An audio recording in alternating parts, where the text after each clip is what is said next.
नमस्कार पशुपालक मित्रांनो, पशुधन परिवारामध्ये आपलं सर्वांचं स्वागत। मागच्या व्हिडिओमध्ये आपण बघितलं होतं की स्वस्तामध्ये पशुखाद्य किंवा पशु आहार कसा तयार करायचा, तो पण घरच्या घरी। तर त्यावर बऱ्याच जणांच्या कमेंट आल्या होत्या की आम्ही 10 किलो, काही जण म्हणे, काहींचे कमेंट अशा होते की आम्ही 10 किलो मध्ये कसं करू शकतो, आणि काहींचे कमेंट अशा होते की आम्ही 100 किलो करून ठेवू शकतो का।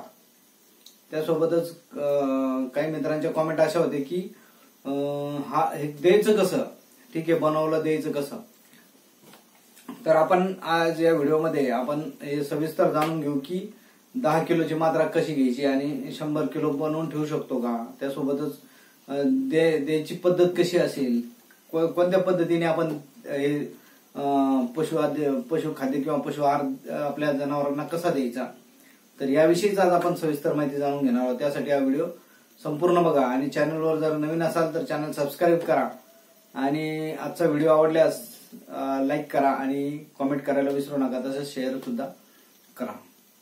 तर आपण मागच्या व्हिडिओमध्ये बघितलं की स्वस्तामध्ये आणि घरच्या घरी पशुखाद्य कसं तयार करता येईल। तर बऱ्याच जणांना हा व्हिडिओ आवडलेला आहे, आणि जो आहार सांगितले, पद्धत सांगितली ती बऱ्याच जणांना आवडली सुद्धा, आणि बऱ्याच जणांनी कमेंट सुद्धा केलेले आहे, काहींनी अक्षरशः फोन सुद्धा केलेले आहे मला। तर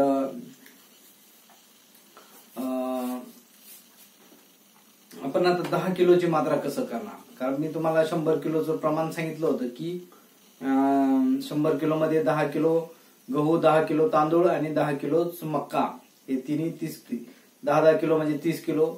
त्यासोबतच 8 किलो सोयाबीन पेंड आणि 8 किलो सरकी पेंड, तसंच 8 किलो जो आहे तर हरभऱ्याचं चुरी किंवा आपण त्याला चुरी, तसंच 8 किलो मुगाची चुरी किंवा मूग डाळ बनवल्यानंतर जे उरलेलं जे चुरा असतो त्याला आपण चुरी म्हणतो, किंवा हरभऱ्याची डाळ बनवल्यानंतर जो चुरी मार्केटमध्ये मिळते ते 10-15 रुपये किलोनी मिळतात। ते दोन्ही चुरी मार्केटमध्ये उपलब्ध आहे किंवा मार्केटमध्ये सहज मिळतात। तर हे 10-15 रुपये किलोनी आपल्याला हरभरा आणि मुगाची चुनी सुद्धा मिळते, चुरी। त्यासोबतच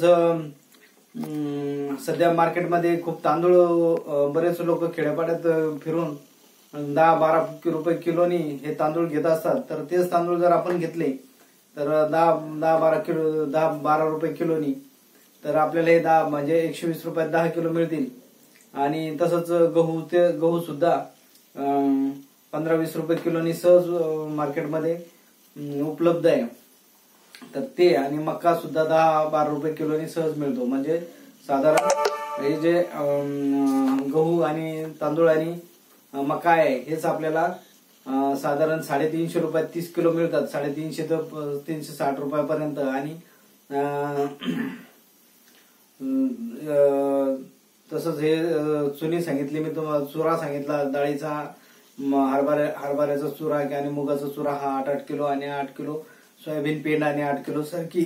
त्यासोबतच 30 ते 35 किलो आपण याच्यामध्ये गव्हाचा कोंडा घ्यायचा आहे। म्हणजे तो जो आपण जे मार्केटमध्ये सहज उपलब्ध आहे गव्हाचा कोंडा, तर तो आपण 30 ते 35 किलो घेऊ शकतो अशा प्रकारे। आणि त्यासोबतच आपण या मिश्रणामध्ये 3 किलो गुळ घ्यायचा आहे, आणि 2 किलो मिनरल मिक्सचर आणि 1 किलो मीठ, हे प्रमाण एकदम सफिशियंट आहे। त्यामध्ये तुम्ही एक्स्ट्रा म्हणून आपण 250 ते 500 ग्रॅम त्यामध्ये हळद टाकू शकतो, 250 ग्रॅम, आणि 250 ग्रॅमच आपण खाण्याचा सोडा, त्यासोबतच लाईव्ह यीस्ट सुद्धा आपण 250 ग्रॅम यामध्ये टाकू शकतो, आणि तसंच टॉक्सिन बाइंडर हे 250 ग्रॅम, असं हे 100 किलोचं आपण प्रमाण बनवलं होतं। तसंच 10 किलोचं आता बऱ्याच जणांचं म्हणणं होतं की आम्ही 10 किलो कसं करायचं, तर 1 किलो साधं सरळ सोपं माप आहे की 1 किलो तांदूळ, 1 किलो गहू आणि 1 किलो मका घ्यायचा आहे। त्यासोबतच साधारण 1.5 किलो किंवा मग 800 ग्रॅम सोयाबीन पेंड आणि 800 ग्रॅम सरकी पेंड घ्यायची आहे। तसंच 800 ग्रॅम हरभऱ्याचा चुरा, हरभरा डाळीचा चुरा, आणि 800 ग्रॅमच आपण मूग डाळीचा चुरा म्हणजे साधारण दोन्ही मिळून हे 3.5 किलो आपण घेऊ शकतो. दोन्ही मिळून म्हणजे पेंड आणि हे जो चुरा हा हे 3.5 किलो आणि 3.5 किलो आपण त्यामध्ये गव्हाचा कोंडा टाकायचा आहे. असं आहे आपण 10 किलो बनवायचं आहे. त्यामध्ये साधारण 250 ग्रॅम हा आपण गूळ टाकायचा आहे आणि 20-25 ग्रॅम खाण्याचा सोडा टाकायचा आहे. त्यासोबतच 100 ग्रॅम मिनरल मिक्सचर टाकायचं आहे. हे आपण 10 किलोचं हे प्रमाण सहज बनवू शकतो आणि त्याचा वापर करून बघू शकतो. मी मागच्या व्हिडिओमध्ये सांगितलं होतं की आपण कमी बनवा आणि त्याचा रिझल्ट घ्या. तुम्हाला जर त्याचा रिझल्ट चांगला आला तर तुम्ही ते कंटिन्यू करा. आता हे द्यायचं कसं तर हे सर्व जे धान्य आहे हे सर्व भरडून घ्यायचं आहे आणि हे सगळं भरडलेलं धान्य आणि ते पेंड वगैरे आपण हे सर्व 4 ते 5 तास अगोदर भिजत ठेवायची आहे आणि 4-5 तास भिजवून मगच ते आपल्या जनावरांना खायला द्यायची. तर त्यामुळे आता बऱ्याच जणांचा प्रश्न होता की शिजवून द्यायचं का कसं द्यायचं बुवा. तर मी तर म्हणेन की आपण हे भिजवून दिलेलं कधी खूप छान असतं आणि शिजवलेलं पण डायजेशनसाठी खूप चांगलं आहे. परंतु बऱ्याच जनावरांना ते सहजासहजी आता आपल्याकडे ती पद्धत आपण थोडीशी लोप पावत चाललेली आहे. जनावरांना तिची सवय राहिलेली नाहीये शिजवून. तर बरेच पशुपालक शिजवून देतात तर ते देऊ शकतात शिजवूनही. परंतु हे 4 ते 5 तास कमीत कमी त्याला भिजवलं पाहिजे आणि अर्धा तास आपण जर तुम्ही शिजवून देत असाल तर अर्धा तास त्याला शिजवलं पाहिजे. तर आणि साधारण द्यायचं कसं तर द्यायचं आपण व्हिडिओ तुम्हाला मागे सुद्धा सांगितलं होतं की जर तुमची गाय असेल तर पर लिटर 400 ग्रॅम आणि म्हैस असेल तर 500 ग्रॅम पर लिटर आणि बॉडी मेंटेनन्स साठी 1 किलो या पद्धतीने आपण हा आहार आपण आपल्या जनावरांना देऊ शकतो. याचा रिझल्ट खूप छान आहे.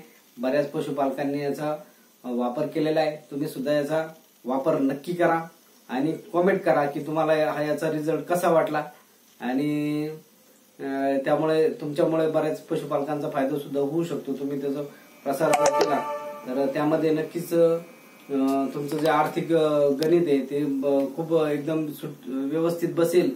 कारण यामध्ये खर्च खूप कमी लागतो. साधारण 20 ते 22 रुपये किलो पर्यंत हे पशुखाद्य तुम्हाला सहज घरच्या घरी तयार करता येतं. हा व्हिडिओ आवडल्यास लाईक शेअर करा आणि कॉमेंट करायला विसरू नका. धन्यवाद.